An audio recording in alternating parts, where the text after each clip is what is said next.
Hola, buenos días. Buenos días a Buenos todos y a días. todas. Profe, buenos días. Hola, hola.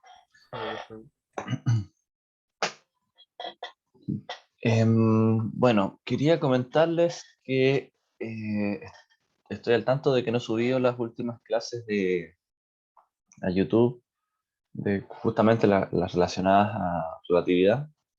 Esto porque recién ayer en la noche pude recuperar el computador donde estaban guardadas, que estoy usando ahora, porque tenía problemas técnicos, así que lo mandé a reparar y lamentablemente se atrasó un poquito más eh, del tiempo de lo que esperaba. Pero ahora sí ya lo tengo, así que ya voy a ponerme al tanto en actualizar las clases, que eso ya había pensado que lo voy a poder hacer el lunes mismo, pero no. Eh, Recién lo tuve ayer en la noche, así que eso ahora después de esto voy a subir las clases y voy a actualizar los PDF para que esté todo listo para que tenga la disponibilidad para el control. Acuérdense, el control es pasado mañana.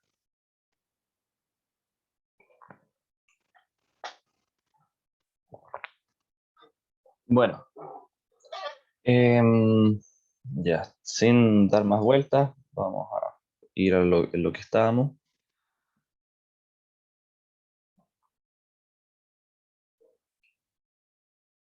Entonces, estamos viendo la relación de energía, bueno, más bien la nueva definición de energía o energía relativista. Y habíamos dicho también, dado una definición para el momentum relativista. ¿Ya? Bueno, esto nos da una nueva relación de energía-momentum, eh, a la cual vamos a observar. Ya, primero que nada, podemos reescribir el momentum en términos de la... Perdón, que esté cortado, que estoy haciendo pasar a más gente. Así que eso me concentró un poquito. Em, Profesor, ¿Sí? sí, disculpe por interrumpirlo. Quería saber si alguien más tuvo el problema hoy de que no se generaban las alternativas en el ticket de este día. Me acaba de pasar que acabo de responder el ticket, pero no me aparecía como los círculos para seleccionar alternativas. Entonces tuvieron como dos preguntas que no pude responder. ¿A alguien más le pasó eso?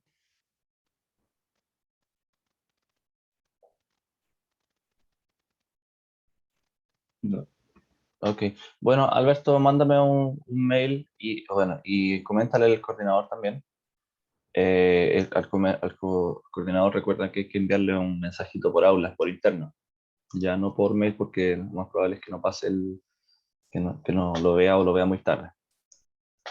Ya, no hay problema, muchas Para que gracias. quede constancia y a ver si es que se puede hacer algo con eso. Ya. Bueno, volvamos entonces al tema. Hoy todavía llega gente. Ya. Profe, ¿Sí? otra consulta.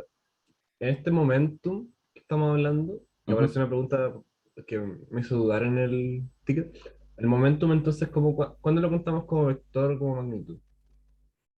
Ah, no, perdón, este es vector. Este es momento, es vector. Es como se llama, muy buena pregunta todo esto. Es una redefinición del momentum. Esto es como habíamos visto el momentum, solo que ahora esto está eh, escalado por este factor gamma, y este factor gamma básicamente ese sí depende de la magnitud del vector. O sea, básicamente es función también de b. ¿Ya? Entonces, técnicamente sí es un vector. El momentum sigue siendo un vector, eh, solamente que ya no es el vector mb, sino que está escalado por este factor que está acá, b sobre c.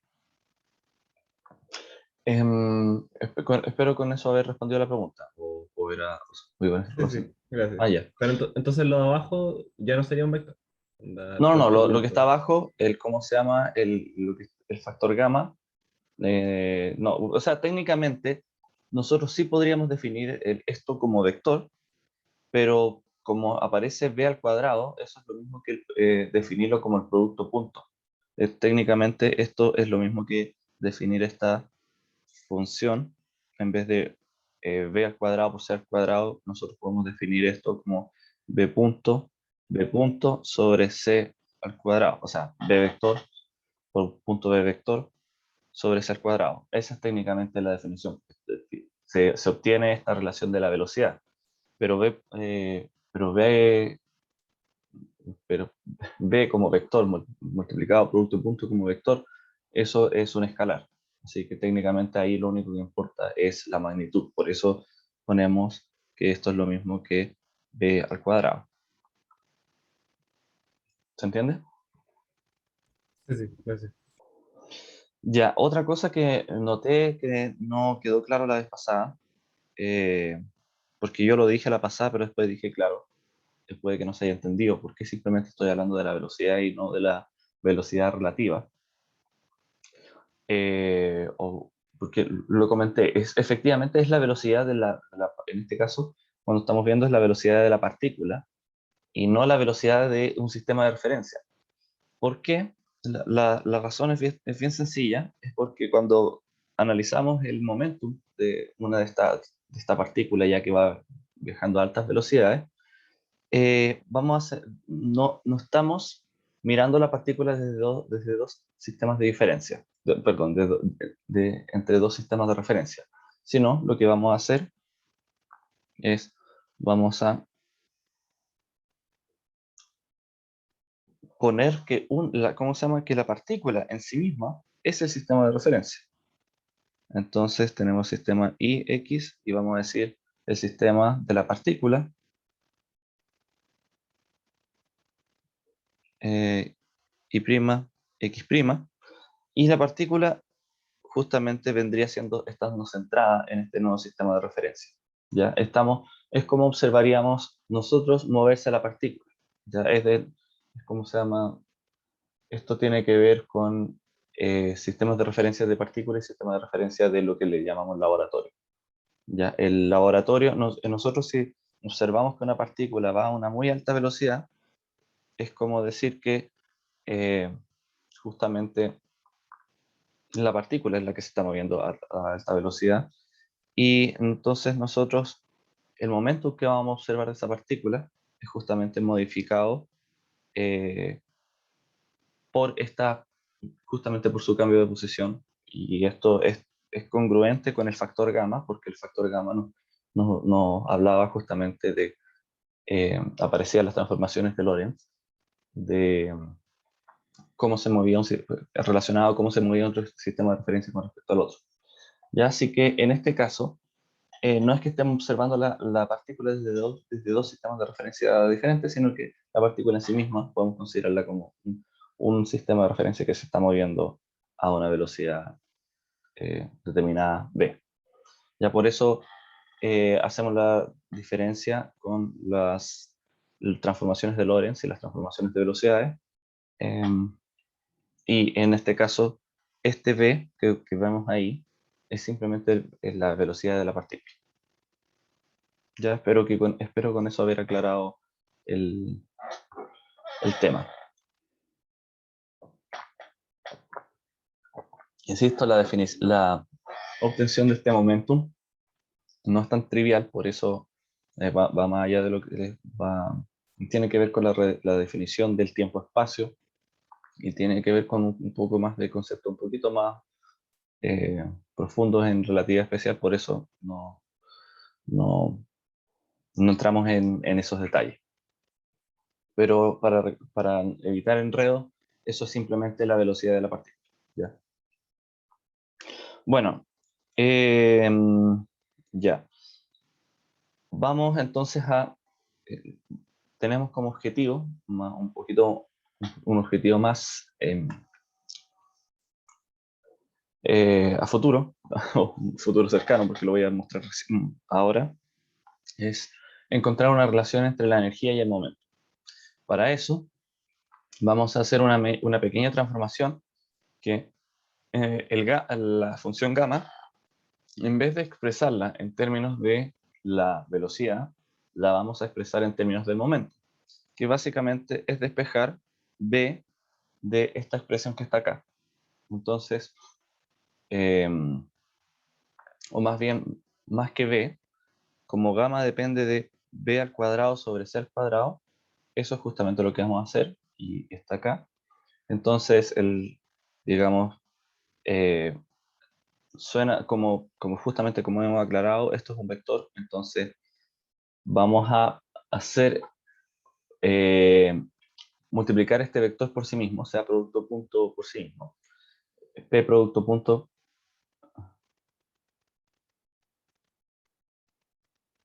Disculpa, Paulina, no entendí la pregunta. ¿Por qué se hace mención de lambda? ¿A qué te refieres?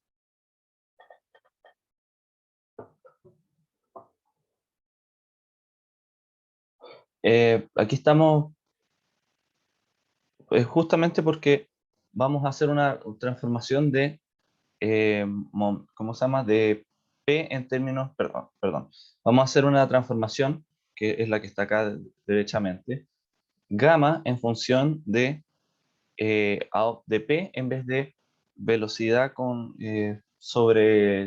sea, en función del momentum en vez de la velocidad. ¿Ya? Esto tiene como un objetivo posterior de encontrar una relación entre momentum y energía. ¿Ya? Por eso es el título, básicamente. Queremos cambiar la expresión de gamma en términos ahora en términos del momento. Pero entonces no es lambda, ¿Por qué nos lambda? o es gamma, o es lambda. Ah, perdón, tienen toda la razón. Sí, perdón. Sí, no había notado ¿cómo se llama? Eh, no, sí tienen razón, es gamma. Perdón por ese detalle, ya me enredé con las letras griegas.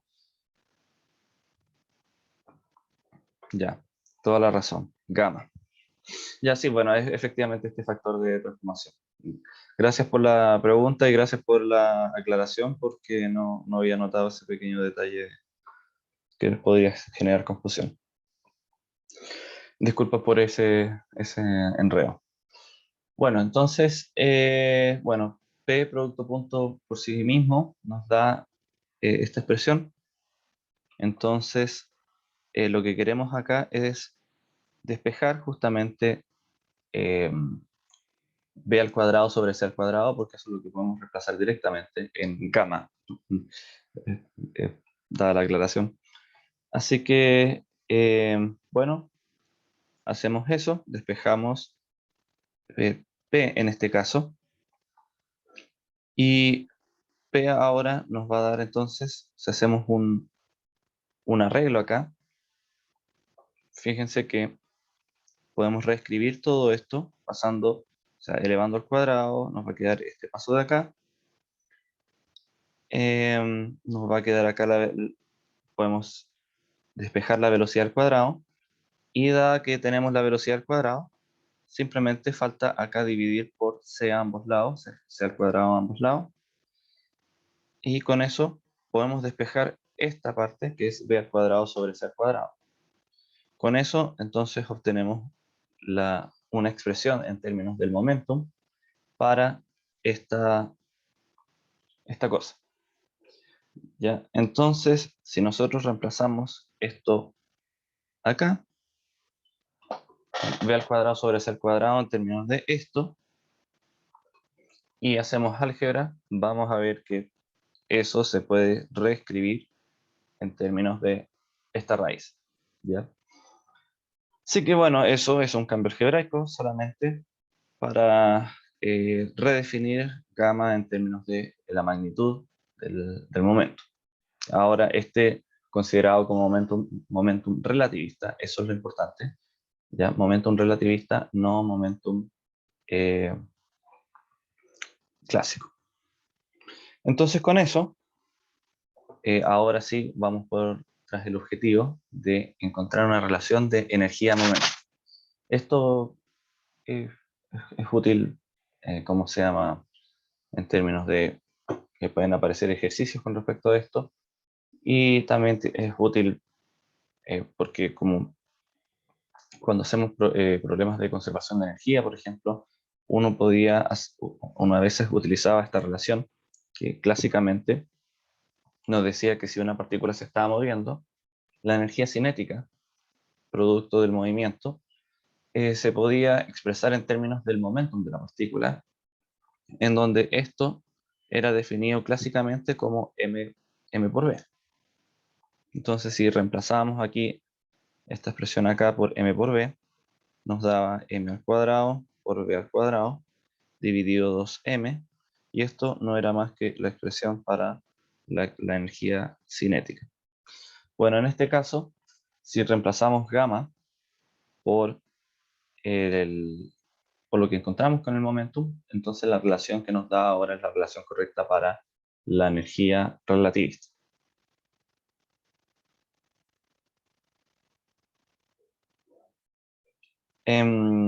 Ya, vamos a entonces simplemente hacer álgebra reemplazando gamma y nos da esta expresión de acá. Entonces la energía total relativista contiene estas dos partes.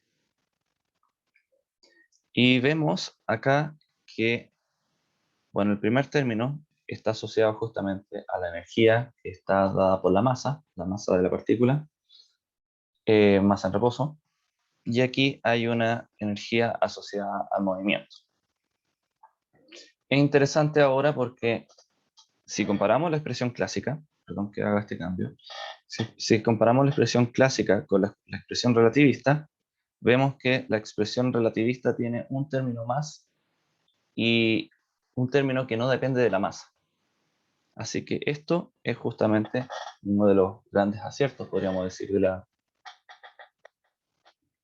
de la ecuación de relatividad, que va a ser de utilidad también para más adelante, para poder entender, por ejemplo, cómo funciona la luz y bajo los conceptos de mecánica cuántica, podríamos decir. Aquí, por ejemplo, observamos que podríamos, aquí simplemente a la fuerza, podríamos decir, bueno, en el caso de que la masa sea igual a 0, entonces implica que la energía que tiene algo que tenga masa igual a 0 sea justamente C por el módulo de esta cosa que se esté moviendo. Ya, entonces recordar esto es energía por C por P. Esto es importante porque, voy a hacer un pequeño adelanto, la segunda, perdón, en el siglo pasado, se encuentra por otros medios una relación similar a esta, que nos dice que la energía, ¿cómo se llama? Nos dice la energía que tienen los, bueno, vamos a adelantar justamente los fotones, que es como una partícula, vamos a así, siendo bien poco pulcro en esta definición, es como si fuese hasta el momento una partícula que, eh, que es básicamente la constitutiva de la luz, ¿ya? Por ahora no voy a definir, no definamos fotón como eso, sino que básicamente asumir que en términos bastante simples, por ejemplo, si tenemos una fuente luminosa, esta fuente luminosa emite radiación y esta radiación va a estar constituida básicamente por un flujo de partículas que se dirigen en una cierta dirección, o que, bueno, dependiendo de la fuente, y esta energía que van a tener estas partículas se puede obtener justamente de esta relación. ¿Por qué? Porque la masa de la luz, o sea, bueno, hasta el momento se ha medido que la luz no tiene masa, ¿ya? Entonces, si la luz tiene energía y está constituida por unos ciertos cuantos que se dicen, o fotones, estas partículas, básicamente partículas que representen justamente, que acarreen esta energía del campo, entonces estas partículas tienen que tener energía y sin embargo no deben tener masa porque la luz no tiene masa. Entonces, este es justamente el caso icónico en donde hacemos que esto sea igual a cero y por ende tenemos igual una relación más general que nos dice que, bueno, si hay una cosa que no tiene masa, aún así puede tener energía. ¿Ya? Esto es una cosa teórica nomás.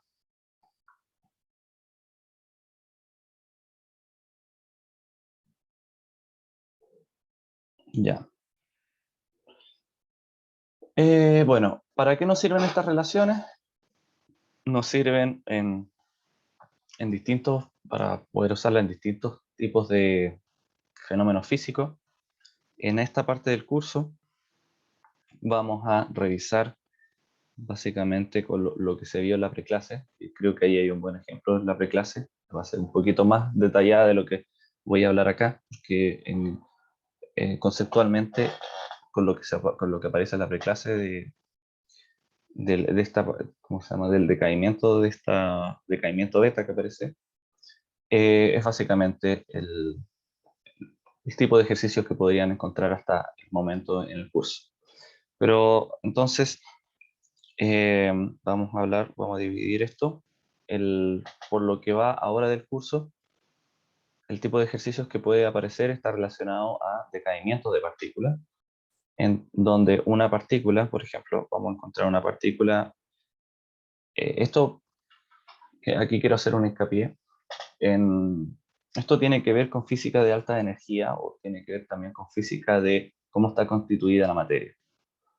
Cuando hablamos de partículas, en este caso, podemos hablar de un protón, por ejemplo, protones, neutrones. Estas partículas, según el modelo estándar, hasta el momento, para explicar bien sus interacciones internas, porque, bueno, más bien para explicar su comportamiento, por qué, por ejemplo, se han observado decaimientos de neutrones, que básicamente un neutrón como en un cierto periodo de tiempo, por ejemplo, podemos decir que se puede llegar a, no periodo de tiempo, perdón, en ciertas colisiones se puede llegar a romper y generar otras partículas. Eh, bueno, esto se ha observado en laboratorio, entonces se, se han propuesto modelos que dicen que, por ejemplo, los neutrones y los protones no son partículas que son efectivamente esenciales, no son partículas, podríamos decir, como el electrón, que no lo podemos dividir en otras subpartículas, sino que es estas partículas como los protones y los neutrones son partículas que, eh, bueno, hay un zoológico de partículas para esto, pero lo que conocen hasta ahora son protones y neutrones. Son partículas que están constituidas por otras subpartículas, ¿ya? Entonces, en verdad estos son un producto y no son una partícula esencial. Entonces, bajo ciertas condiciones de colisiones a alta energía, podemos generar otras partículas en donde vamos a llamar, por este caso, decaimientos, por ejemplo, de la partícula 1, como aquí aparece en el dibujo, puede decaer a otras subpartículas que van a ser van a ser partículas P2, P3, P4, etcétera, dependiendo del tipo de partícula. Aquí quiero ser práctico más que dar una charla de cómo se llama, de qué es el modelo estándar y cuáles son estas subpartículas a las que estamos hablando. Porque en este momento del curso no tenemos el tiempo suficiente para poder hablar del zoológico de partículas que involucra el modelo estándar. Eso se va a hablar un poquito más al final del curso. Así que lo importante que quiero aquí recalcar es que si aparece un ejercicio con respecto a decaimiento de partículas de física de relacionado a esto, física de alta energía, mi recomendación es olviden los nombres de las partículas que están ahí apareciendo, porque piensen como que si particulita A decae en particulita B, C y D, ¿ya? Porque pueden, por ejemplo, aparecer la palabra muón, o puede aparecer la palabra, no sé, hay distintos neutrinos, y es como ustedes pueden decir, bueno, como aparece en la preclase, ustedes pueden decir, bueno, pero ¿qué son esas partículas? ¿Qué es un muón, qué es un neutrino? Bueno, digamos que son partículas que han sido estudiadas en el, ¿cómo se llama? En el modelo estándar, se han medido algunas de estas, sus propiedades en los laboratorios, pero no vamos a entrar en el detalle de qué es cada una de estas partículas porque eso requiere de mucho más detalle que justamente se va a dar al final del curso. Por ahora, lo importante es que cuando, por ejemplo, hacemos un decaimiento de una partícula en otras subpartículas, se conserva la energía y el momento. Eso es lo importante que hay que saber. Entonces, por ejemplo, nos pueden dar la masa de la partícula, eh, de la partícula, eh, ¿cómo se llama? De la partícula que va a decaer. Nos pueden dar las masas de las partículas de los productos, que básicamente se les dice, de las partículas las que decaen, eh, o se nos puede dar la energía de estas partículas. Y en ese caso, entonces podemos, para encontrar alguna de las variables, por ejemplo, queremos encontrar la velocidad a la que sale una de estas partículas, o queremos encontrar más bien, queremos encontrar la masa de una de estas partículas.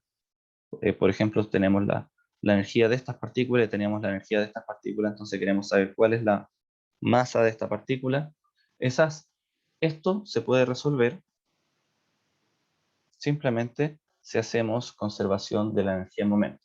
Entonces, vamos a llamar en la reacción, que básicamente, o en el decaimiento, que ponerle como queramos, básicamente tenemos que conservar momentum, y aquí, ojo, el momentum tiene que ser momentum relativista, ¿ya? Se conserva momentum y se conserva energía, también relativista. Entonces, si ustedes aplican estas definiciones al problema, les debiese dar justamente, van a encontrar las variables que se están pidiendo.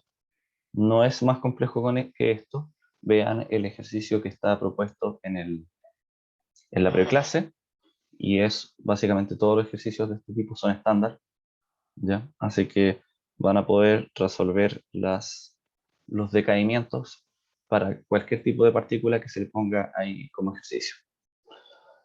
Así que eso. Esto es simplemente, entonces, podrán ver que esto es la energía tendría que ser la energía para cada una de las partículas, lo cual implicaría, acá, un segundito, vamos a borrar esto que puede ser un confusor.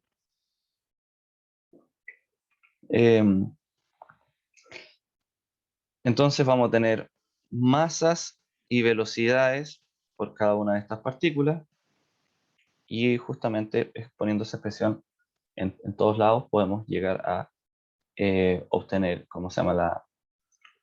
Lo que nos están pidiendo. Otra forma de reescribir esto, dependiendo del problema, nuevamente, esa habíamos encontrado que la relación de energía, habíamos encontrado también la relación de energía y momento. Entonces, aquí ustedes pueden también, dependiendo del problema,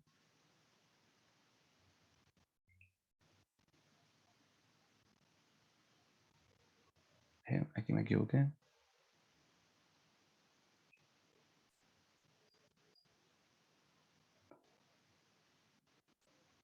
Pueden requerir utilizar justamente esta relación que está acá. Ya, eso quería ser práctico en esta parte porque muchas veces nosotros simplemente vamos y decimos, metemos materia, explicamos la materia, pero no explicamos en qué momento y cómo se usa esto. Así que en esta parte generalmente se generan confusiones y lo único que les quiero decir ahora, bueno, ustedes ya han tenido el curso de 110, han tenido los cursos anteriores de 120 y 130, así que a esta altura, por ejemplo, ejercicios de conservación de energía debiesen ya más o menos tener una idea. Si no, pueden revisar en la ayudantía, lo más probable es que haya algún ejercicio relacionado a esto. Ya, pero es simplemente hacer conservación de energía y momentum, pero ahora, insisto, realizando justamente, teniendo en cuenta que la energía ahora la vamos a definir de esta manera, y el momentum lo vamos a definir de esta manera. Ese es el único cambio que podría hacer. Y lo demás, en los enunciados van a aparecer algunas partículas, como por ejemplo decaimiento del neutrón, decaimiento del muón, etc. Pero eso no se preocupen por el nombre de la partícula en específico, porque esos son simplemente datos del problema. Ya datos del problema, eh, o sea, va a estar relacionado justamente, el muón va a tener ciertas propiedades, el neutrón va a tener ciertas propiedades, los neutrinos tienen ciertas propiedades, y esas cosas justamente lo que importa de ahí son las masas, las velocidades, el momentum, etc. ¿Ya? Podríamos inclusive no poner ningún nombre, podríamos poner eh, muón, o sea, podríamos poner partícula A, partícula B, etc. No importa hasta esta altura cuál es el nombre. Eso para evitar justamente enredo. Bueno, espero se haya entendido. Entonces, ¿sí, Paulina?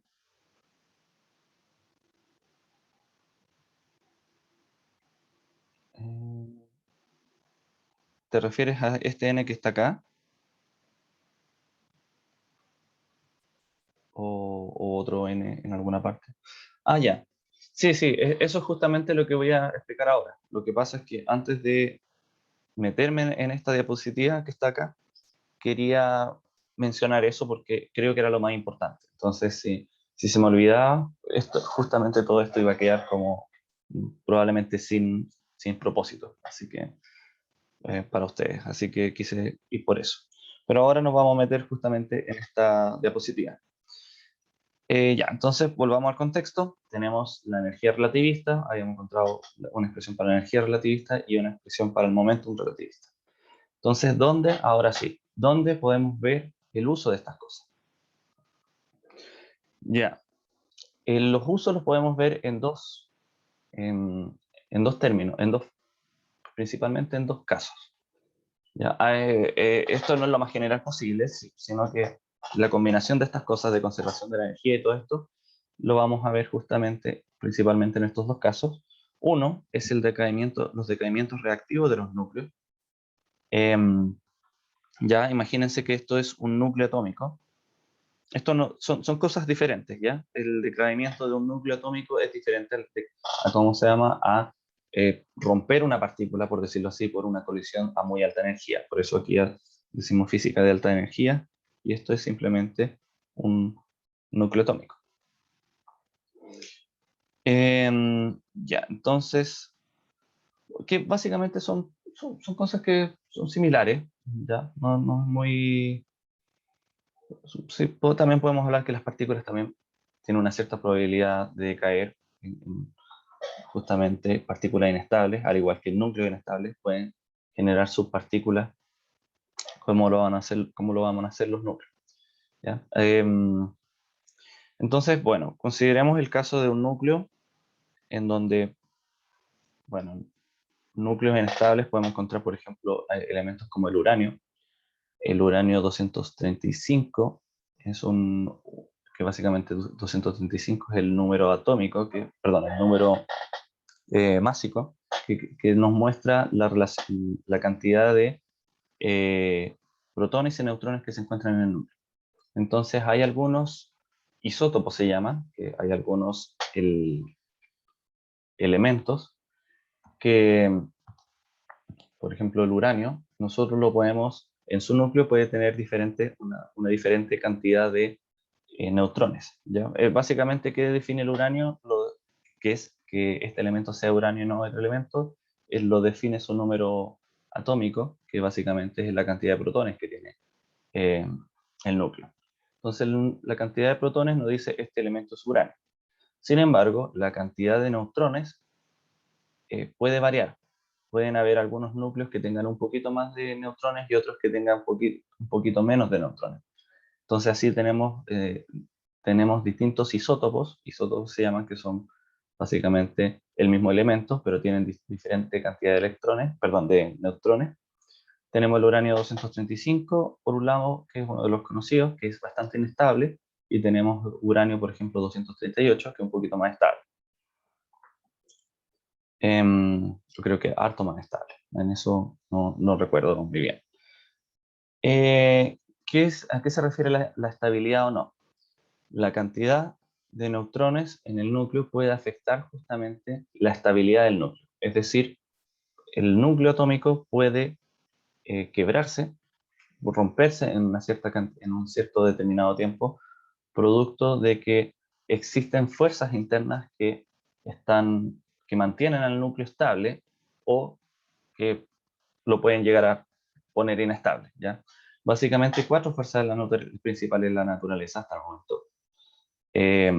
Una es la fuerza de la gravedad, otra es la fuerza gravitacional, otra es la fuerza electromagnética, y hay otras dos fuerzas naturales o esenciales, primordiales, que son las que mantienen estable la materia. ¿Esto por qué lo digo? Porque si en los neutrones básicamente tienen carga neutra, así que eléctricamente no estarían influyendo en el núcleo, y el núcleo tiene aparte puras cargas positivas. Entonces, todos los protones, si ponemos un montón de protones ahí pegados, perdón, estos protones van a intentar repelerse y por eso el núcleo, si fuese solamente por cargas eléctricas, los núcleos debiesen deshacerse. Y la masa que tienen los protones no alcanza a generar una interacción gravitacional que pueda luchar contra la interacción eléctrica. Básicamente a escala atómica, la interacción eléctrica es no sé cuántos órdenes de magnitud más grande que la fuerza de gravedad, por lo tanto, la fuerza de gravedad es prácticamente despreciable. Entonces, ¿qué es lo que mantiene estable el núcleo? Bueno, son justamente las fuerzas nucleares, que de esas podemos diferenciar dos. Una es la fuerza fuerte, que es básicamente que hace que los núcleos estén estables, y se le llama fuerte porque básicamente es más fuerte que la fuerza de, de eléctrica, y es por eso que justamente los núcleos pueden estar ahí pegados, por ejemplo, en núcleos de baja cantidad de protones, un átomo de helio, por ejemplo, es bastante estable, muy estable, y la fuerza eléctrica entonces no es lo suficientemente fuerte como para romper el núcleo. Sin embargo, hay ciertos elementos que se llaman elementos radioactivos que no se comprendía por qué estos elementos decaían en el tiempo. Es decir, ¿qué significa decaer? Es que tomamos una muestra de este elemento radioactivo y después de cierto tiempo medimos nuevamente la muestra y ya no vemos la misma cantidad de elementos que teníamos en el inicio, de este elemento que teníamos en el inicio, sino que empiezan a aparecer otros elementos, bueno, son justamente otros elementos, otros átomos, que no estaban inicialmente. Entonces, junto con esto, justo con estos nuevos elementos que están produciéndose, aparecen también otras partículas. En este caso pueden aparecer neutrones que viajen a neutrones o protones,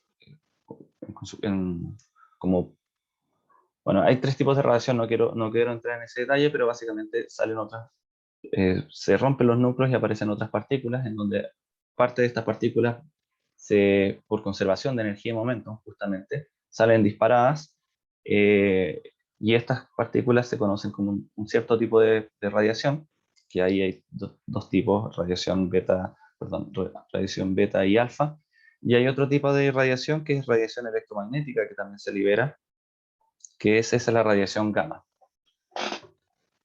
Así que, bueno, ¿por qué meto todo este cuento? Que se va a ver con más detalle al final del curso, es justamente porque al momento de romperse el núcleo se libera energía.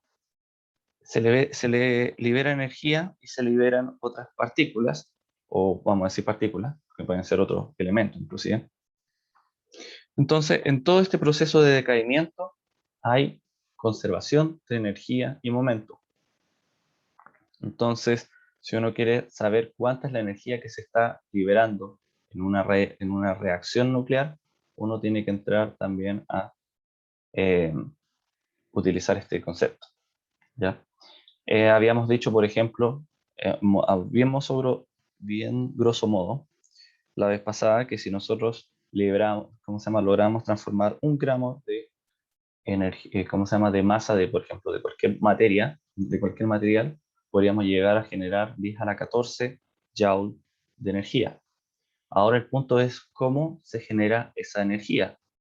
Si queremos cuantificar por cada una de las reacciones, por ejemplo, si bombardeamos núcleos de uranio con neutrones, como lo habíamos dicho, para generar una reacción en cadena, el neutrón va a llegar y va a chocar acá, va a romper el núcleo, y la pregunta es, bueno,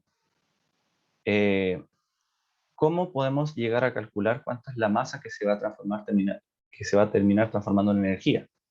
Esa es la gran pregunta que tenemos que resolver para justamente calcular la energía producida en una reacción, ya sea como para generar una central nuclear o para hacer una bomba. Hay que conocer eso. Entonces, ¿cómo llegamos a conocer esto? Es justamente teniendo en cuenta las relaciones relativistas de energía y momento. Y así podemos calcular por, eh, por colisión, podríamos decir, o por decaimiento, cuánta es la energía que se está liberando. Y de esta forma, si uno tiene un modelo teórico, uno puede llegar a plantear cuánto es el porcentaje de átomos que va a estar incluido en la reacción, y de esa manera, si nosotros sabemos cuánta energía aporta cada átomo que está decayendo, entonces podemos llegar a calcular la energía final. Bueno, en las reacciones nucleares, estas reacciones nucleares pueden llegar a, producirse de manera espontánea en el tiempo. Hay átomos que son sumamente inestables, como el justamente como lo decíamos, el uranio 235 es altamente reactivo, y esto quiere decir justamente que está decayendo continuamente en, otros subproductos que van a ser otros elementos, y va a estar liberando energía, radiación también en el mismo tiempo. Ahora, no todos los átomos de una muestra decaen al mismo tiempo, sino que hay una lucha interna, y aquí aparece la cuarta fuerza fundamental. Habíamos hablado de la fuerza fuerte, que mantenía estables los núcleos atómicos. Entonces, aparece cada cierto tiempo estos núcleos inestables se rompen, y la pregunta es ¿por qué se rompen? Y básicamente esto fue una duda por mucho tiempo, hasta que se planteó un modelo en donde se incluía una cuarta fuerza, que era se llamaba la fuerza débil.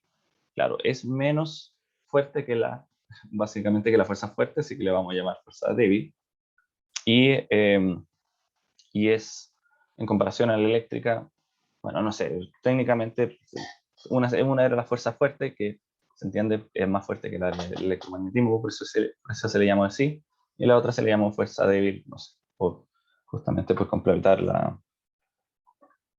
bueno, fue un nombre. Entonces, lo que se decía es que había una cuarta fuerza que estaba involucrada justamente en este proceso. Entonces, dado este era un sistema inestable, entonces en ciertos momentos justamente esta fuerza que era más débil podía llegar a, bueno, se podía dar la circunstancia en que podía ganar el gallito y justamente hacer que este átomo se rompiera. Entonces, eso explicaría por qué los núcleos inestables decaen, y esto ocurre en una situación. Los núcleos atómicos no son como una cosa sólida que está ahí siempre metida, ¿cómo se llama? Que tiene un cierto valor y es estático, sino que justamente cuando uno lo estudia a través de la mecánica cuántica, tienen estado los núcleos atómicos, básicamente podemos decir que están oscilando de cierta forma. Entonces, bajo ciertas circunstancias específicas, los núcleos atómicos se pueden llegar a romper. Y esto, por eso les digo, depende, no, es como se llama, eh, estos núcleos atómicos, eh, ya en un cierto momento en específico pueden decaer, no decaen todos juntos. Entonces, ahora sí vamos a explicar esto que está acá en una muestra específica. Imaginémonos que tenemos una cantidad N0 de elementos de uranio 235. Entonces, medimos el tiempo en que se demora que la población de uranio 235, estamos solamente midiendo este elemento, vemos que decae a la mitad. Entonces, el tiempo que le toma de caer a la mitad es justamente el tiempo medio, se le define como tiempo medio, en donde la población ha disminuido a la mitad. Esto simplemente es como esto nos da una característica de decaimiento de los diferentes tipos de átomos. Eh, puede ser uranio o puede ser otra cosa, pero esto es una forma de medir justamente, de caracterizar cada uno de los elementos, y nos puede dar una medida de la radioactividad de cada uno de estos elementos. Bueno, hasta este punto, esto es simplemente para comentarles de dónde aparecen estas cosas, donde uno puede calcular, utilizando conservación de energía y momentum, la energía. La energía, la masa, uno puede calcular los distintos subproductos que se obtienen de esto. Entonces, es básicamente decirles estas relaciones de relatividad nos ayudaron muchísimo a poder entender los procesos naturales que ocurren en, en los átomos, que ocurren en las partículas. Y bueno, esto nos ayuda mucho, producto de eso nos ayuda mucho a entender justamente la física. Y así podemos llegar a generar modelos mucho más complejos que traten de unificar las distintas áreas de la física, y así poder tener un modelo que nos pueda llegar inclusive a poder ayudar a explicar cómo funciona el universo. Ese es justamente el gran objetivo de la física eh, final, podríamos decir. Ya, Profe, ¿sí?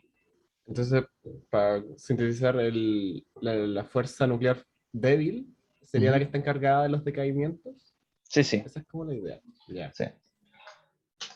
perfecto. Bueno, como contexto, yo les digo, no se preocupen de los detalles en específico de esta parte de acá. Esto es bueno que lo mencionemos porque, como les digo, si no, ¿por qué estamos viendo esta cosa? ¿De qué nos sirve? Esto es justamente una idea de cómo sirve.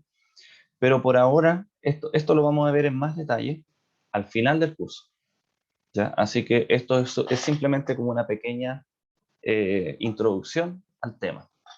¿Ya? Al final del curso se va a hablar con mucho más detalle esto de los decaimientos, cómo funcionan, etcétera. Esto es simplemente un pequeño resumen, por eso a veces está un poquito complicado con qué cosas les digo, qué cosas no, porque si me meto a hablar de todas las cosas, probablemente van a quedar muchas cosas abiertas y van a generar muchas dudas, y eso va a generar angustia. No, no se preocupen de esto, hasta ¿cómo se llama? De decaimiento radiactivo, esta parte de acá. No se preocupen, por ejemplo, hasta el control. Pero de esta parte sí. ¿Y cómo se preocupan de eso? Simplemente aprendiéndose esto. ¿Ya? Eso como para cerrar la idea. Ya simplemente les van a aparecer, probablemente, bueno, el control todavía no está hecho, así que, pero podría llegar a aparecer eventualmente ¿cómo se llama? Un decaimiento de una partícula en otras subpartículas y ahí se les puede pedir calcular, por ejemplo, la energía asociada al decaimiento, la masa de alguna partícula, el momento de una partícula, etc. Ya. Bueno, entonces, ejemplo, lo que habíamos visto en clases. Bueno, esto es algebraico simplemente, ¿ya? Entonces un par electrón-antielectrón es una mezcla, si uno mezcla un electrón y un antielectrón, puede decaer en un par muón-antimuón. Yo en estos casos, por ejemplo, yo no soy experto en física particular, así que también, al igual que ustedes, simplemente veo esto como si fuesen nombres. Así que, ¿cómo aplicamos esto? Es simplemente, aquí vemos que tenemos dos partículas, entonces cada una de estas partículas tiene que tener un cierto momentum, y acuérdense, momentum relativista, por eso tenemos este factor gamma. Entonces tenemos que poner la masa de la partícula, el gamma asociado a la velocidad de la partícula, bueno, la velocidad de la partícula como vector, ¿ya? Luego para la siguiente, entonces aquí teníamos la primera, aquí tenemos el segundo momentum asociado a la segunda partícula, luego tenemos el momentum asociado a la primera partícula que está acá, luego a esta partícula que está acá. Entonces eso justamente es la ecuación de momentum. Y luego después queremos la ecuación de por ejemplo, lo que puede pasar es que queremos calcular la energía liberada por pérdida de masa o la masa específica de una de estas partículas. Entonces uno puede poner acá, esto es la energía total, es otra forma de exponerlo. Acuérdense, la energía total era igual a la energía cinética de la partícula más la, la energía asociada a la masa en reposo. Entonces esta es la energía del primer electrón, esta es la energía del antielectrón o positrón, esta es la energía del muón y esta es la energía del antimuón. Y fin, ya dependiendo de qué es lo que pide ¿cómo se llama? El enunciado, por ejemplo, se les pueden dar los datos de las masas de 3 de estas partículas, pero no tenemos la masa de la última partícula. Entonces, esa, esa información se puede resolver justamente, bueno, aquí probablemente la masa es la misma, por eso aquí ¿cómo se llama? Saque el valor de afuera. O podemos querer encontrar, ¿cómo se llama? La masa del muón. Sí, sí. Esa R es para recordar que es energía cinética relativista, porque si ponen energía cinética tal cual como un medio mv al cuadrado, no le funciona la cosa. Ya, acuérdense, tiene que ser energía relativista, por eso es importante ese detalle. Gracias por la pregunta. Entonces, de esa manera ustedes pueden justamente encontrar, por ejemplo, o la masa del muón o la energía del muón, etc. Generalmente, generalmente se pueden hacer estos ejercicios como para pedir las masas de una partícula desconocida. ¿Ya? Esto se utiliza mucho, por ejemplo, en experimentos, en, en física de altas partículas, como en el LHC, ¿cómo se llama? Este experimento que está en Ginebra, si mal no recuerdo, en Francia. Bueno, no sé. Estos experimentos donde hacen colisiones de partículas, entonces los modelos teóricos predicen que las partículas, los productos de las partículas debiesen tener tanta masa. Entonces, ¿cómo se calculan estas cosas? Bueno, con las ecuaciones. Entonces, el objetivo es medir justamente esta masa en la colisión y de esa manera contrastar justamente con la teoría que se obtiene de acá y así poder testear si efectivamente ¿cómo se llama? Las colisiones y generan decaimientos de determinados tipos de decaimiento en ciertos tipos de partículas. ¿Ya? Entonces, si se detecta una masa que concuerda con la masa que predice cierto decaimiento, entonces decimos, bueno, ese decaimiento está ocurriendo. Se pueden calcular también las tasas en que ocurre ese decaimiento. Y de esa manera uno puede combinar la distinta información entre el modelo teórico y lo que se mide. Y si todo calza, entonces, bingo, tenemos la descripción de una nueva partícula o tenemos la descripción de un nuevo proceso que está ocurriendo entre distintas partículas. Ese fue el método en que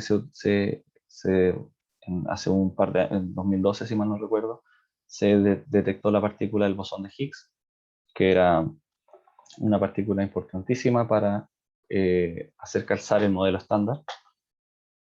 Y bueno, justamente se tenía calculado justamente la masa que tenía que tener más o menos, se tenía calculado las tasas de decaimiento, y estas cosas se observaron en el laboratorio, y es por eso que se logró obtener esta partícula nueva, ¿ya? Y se logró, ¿cómo se llama?, pulir mucho más la teoría con respecto a eso. Bueno, en fin, eso era relatividad. Vamos a pasar ahora a otro tema, que básicamente es mecánica cuántica. Y bueno, ¿cómo se llama? Voy a subirles material, ahora que, entre que subo las clases y todo, voy a subirles material para preparar el control. Bueno, haciendo un cambio de página. Ok.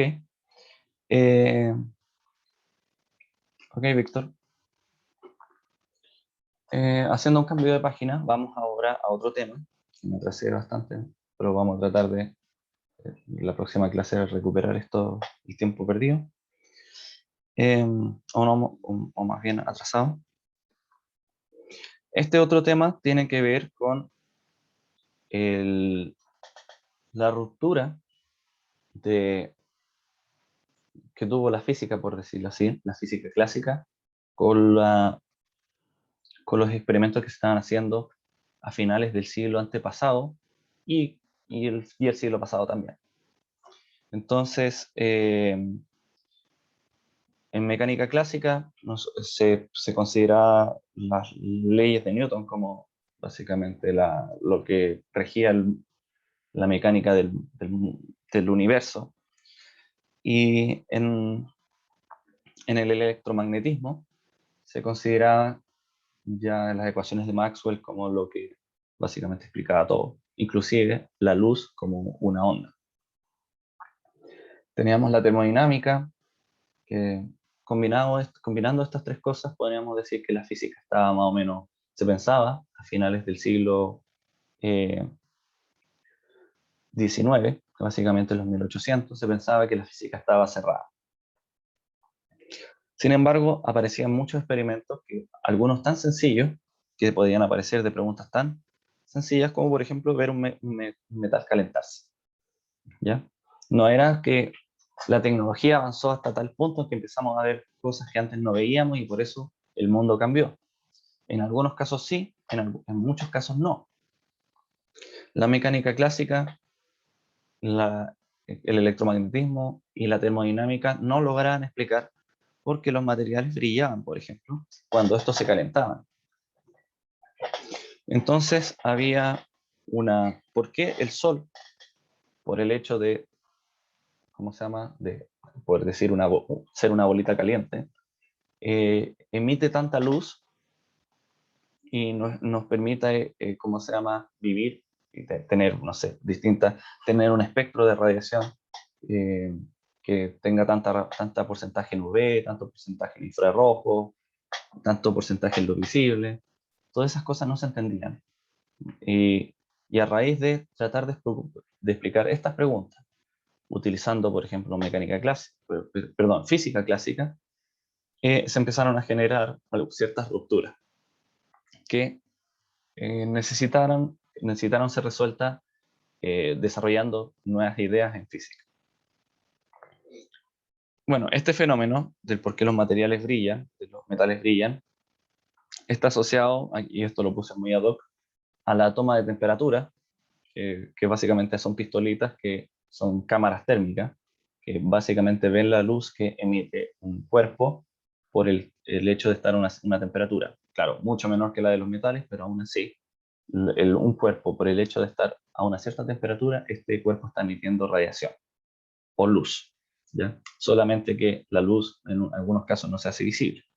Por ejemplo, un metal a temperatura ambiente no brilla, no brilla porque sí, ¿ya? Eso no quiere decir que no esté emitiendo luz, simplemente es que la luz que está emitiendo no la vemos. Y en algún momento la pregunta es también por qué cuando llegamos a calentar un metal hasta temperaturas muy altas, ¿por qué ¿cómo se llama? El metal empieza a brillar? Empieza a emitir justamente esta luz tan intensa. Así que eso es la pregunta que se empezaron a hacer los científicos a la primera mitad del siglo XX, perdón, sí, primera mitad del siglo XX. Y esto voy a justamente tratar de definir esto como radiación de cuerpo negro y con eso terminamos. Espero que 4 minutos de alcance, perdón que me tome este tiempo. Y si no, vamos a continuar con esta idea la próxima clase. Lo que se quería hacer era estudiar la radiación justamente térmica. ¿Cómo se producía la radiación térmica? Entonces, se hace el llamado experimento de cuerpo negro, en donde vamos a poner el caso.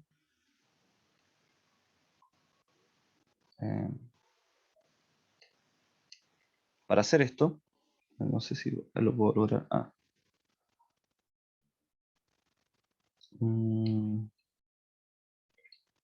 Bueno, para hacer esto, un experimento de,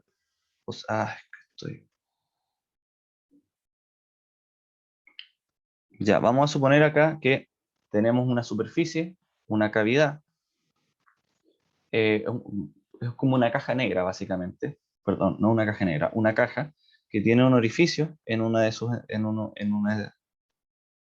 en un borde y permite entrar luz, ¿ya? Entonces aquí tenemos una ampolleta, la luz entra, este orificio es sumamente chiquitito, entonces la luz empieza a rebotar en las paredes, ¿ya? Entonces empieza a rebotar y cada vez que la luz va rebotando se va absorbiendo, la energía de la radiación se va absorbiendo en la pared, ¿ya? Entonces, por eso la línea se va haciendo cada vez más delgada, ¿ya? Hasta que al final los últimos rebotes ya casi no tienen radiación, porque básicamente las paredes de esta cosa se van calentando porque van absorbiendo la energía que se le va entregando. Energía que se le va entregando en forma de radiación. Entonces, lo ideal es que la radiación que se le entrega a esta cavidad quede atrapada en su interior y no se reemita, no se emita hacia afuera. Entonces, ¿qué es lo que va pasando? La radiación se va empezando a absorber en las paredes del material. El material se empieza a calentar porque básicamente los átomos empiezan a absorber la radiación electromagnética y empiezan a aumentar su temperatura, es decir, la energía de la onda se empieza a transformar en energía de movimiento de los átomos, de las partículas de la pared. Entonces, a medida que estos átomos se empiezan a mover, se empiezan a calentar, se empieza a emitir radiación, justamente radiación térmica. La radiación térmica es justamente la radiación que se observa producto solamente de que ¿cómo se llama? Esta cavidad esté a una cierta temperatura T. Entonces, lo que uno quiere observar es justamente cómo se va produciendo esta temperatura, ¿cómo se llama? Cómo se va produciendo esta radiación dada una cierta temperatura T. Ya, así que vamos a dejarlo hasta acá porque ya se alcanzó el tiempo. Y vamos a revisar justamente esta idea de este experimento un poquito más en detalle. Espero que se acuerden lo que les dije ahora último, si no, bueno, vamos a verlo igual. Y que justamente es una forma de entender cómo hacer un modelo, que nos va a ayudar a cómo hacer un modelo de cómo emiten justamente radiación los cuerpos por el hecho de calentarse. Bueno, son las 9:25, así que sería una tortura seguir metiendo materia. Mm, Me despido entonces para que puedan descansar. Me quedo entonces con quienes tengan consultas o problemas que me quieran contar para poder tratar de encontrar una solución. Que estén muy bien. Profe, Chao, consulta, chao. ¿Sí? ¿a qué hora va a subir más o menos las clases? O sea, ahora voy a empezar a hacer ¿cómo se llama? Pregunta, ¿a qué te refieres? ¿Clases de video o clases El de PPT. apunte?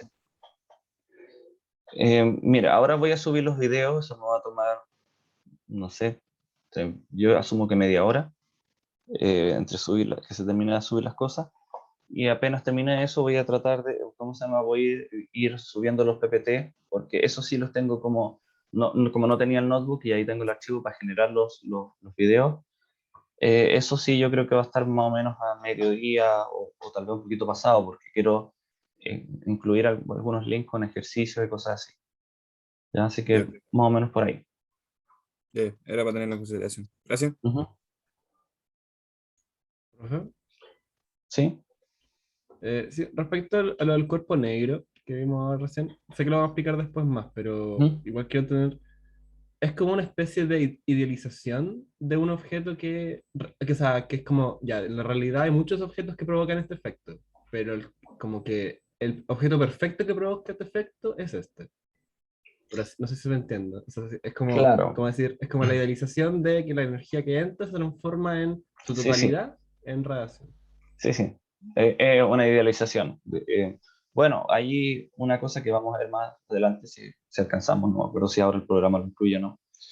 Es que hay como aproximaciones a cuerpo negro. Es decir, hay algunos objetos que se comportan mucho más cercanos que un cuerpo negro que otros. Por ejemplo, uno de los cuerpos negros, la cosa que se comporta mejor como cuerpo negro es el Sol. ¿Ya? Ujú. El Sol y el Sol no tienen nada de negro.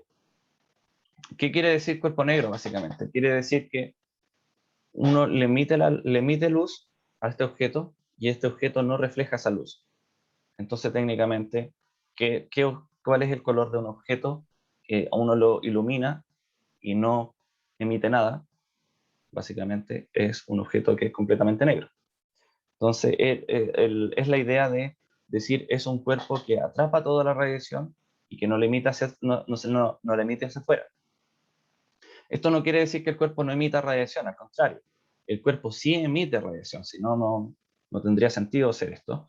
El punto es que la radiación que emite no tiene relación con la radiación que uno le está entregando.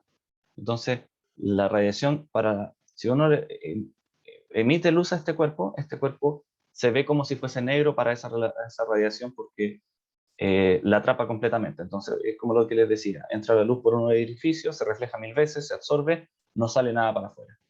Entonces, es negro en ese sentido.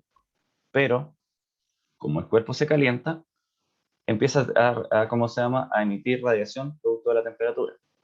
Y esa es la radiación que nosotros queremos estudiar, la radiación térmica. Entonces aquí tenemos la radiación que le entregamos y la radiación térmica. Ese era el punto. ¿Se Ah, entiende? ya. Sí, sí. Entonces, claro, que me costaba pensar como que fuera importante como, ¿cómo decir? Como al sol yo no pienso que les llega luz y que esa se transforma después en radiación. Para mí es como que el sol mismo es la radiación que produce. Exactamente. Es que lo que pasa es que este concepto de cuerpo negro se inició, de hecho, esta es la explicación del por qué se llama cuerpo negro. Pero en verdad lo que a nosotros nos interesa es cómo se produce radiación térmica. ¿Ya? Mm. Entonces, da lo mismo eso de la luz entrando y que nos sale, da lo mismo, nosotros podemos olvidarlo. El punto es, Que hay eh, energía dentro. exactamente, hay que entregarle energía y esta energía, producto de la energía que tiene, justamente al liberar esa energía, va a liberar energía en términos de radiación y eso es justamente lo que emite el cuerpo negro. ¿Ya? Básicamente se podría haber hecho, es que hay que pensar en ese caso, por ejemplo, podemos poner una vela, ¿ya? Podemos poner una vela dentro de la cosa, ¿ya? pero perfectamente, pero el punto es el mismo, porque la vela está entregando calor, y la vela, el calor es la radiación que emite la vela. Entonces también, técnicamente, también es radiación, también es luz. Si nosotros ponemos una resistencia o algo que se caliente, bueno, técnicamente también es radiación, porque la resistencia o el material caliente también está emitiendo calor. Podemos meter, ¿cómo se llama? Podemos poner la superficie en contacto con otra cosa que esté caliente a cierta temperatura. Y así, ¿cómo se llama? Calentar la cosa. El problema, y es por eso que se hace un poquito más con luz, es que si uno pone en contacto lo que uno quiere ver con otra cosa que está caliente, entonces la otra cosa que está caliente también está emitiendo luz de radiación térmica. Entonces, se tratan de aislar todos los factores, cosa de que lo que veamos es justamente la radiación térmica del cuerpo en sí. Y es por eso que se dice, bueno, a este cuerpo le vamos a entregar una cierta radiación, pero que puede ser hecha con una vela, y la vela puede estar adentro de la cosa inclusive. Entonces, ese es el punto. El sol, claro, al sol no lo iluminamos con nada, no. El sol, ¿cómo produce esta energía? Lo produce con reacciones nucleares en el interior. Y estas reacciones nucleares generan energía. Y esa la energía, al final, ¿cómo se llama? Hace que el sol esté a una cierta temperatura, y nosotros lo que vemos es justamente la radiación que nos viene del sol producto de estar a esa temperatura. ¿Ya? En ese caso, no estamos iluminando el sol con nada, pero el sol tiene su propio método de generar energía. No así como en el laboratorio, en donde, no sé, cuáles son los mecanismos en que le podemos entregar energía al cuerpo. Claro, es más fácil con radiación. Por eso es la diferencia. Conceptualmente, lo único que nos interesa es ver cómo se llama la temperatura del cuerpo y cuál es la radiación que está emitiendo producto de esa temperatura. ¿Se entiende? Ok, sí, ahora sí. Ya, genial. Ok, Chao, profe. chao, chao.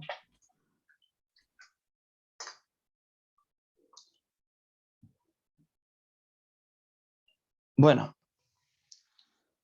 si no hay más preguntas, cierro la clase en 3, 2, 1. Nos vemos. Chao, chao.